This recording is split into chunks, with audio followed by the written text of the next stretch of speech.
Dog, my banana, every morning. Don't know why. Hey, stop right there, you criminal grammar. You just violated the rules of subject-verb agreement. Huh? I was just vibing. What I did? You said dog eats banana, but banana is singular. The verb is S. The correct grammar is the dog eats my banana. Ay, ganon!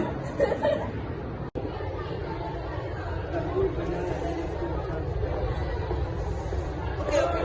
I get it now. You what? You said what?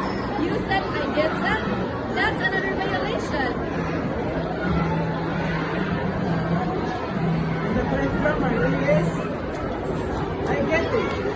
The subject line is always paired with this word, notice.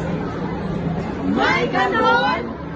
Ang alam mo na ay, hindi mo ate. Rian, you're out for breaking rules that are regulation. Me and my friends got this wrong. The correct grammar is my friends and I were playing basketball. Friends is plural, use were. And always be polite. My friends and I, not me and my friends. May ganon?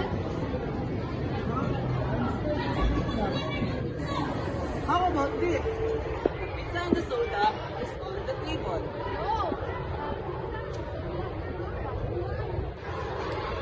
The correct grammar is the pizza and the soda are on the table. Two items is equals to plural subject equals to are. Then, you can say the pizza is on the table, but one soda drinks, they are cheap. Cheap means plural verbs. Correct grammar is, there goes the students!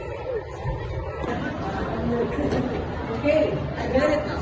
Subject verb agreement is like completing. If you don't match, everything goes wrong. Now we know. Go here, go and spread the correct grammar.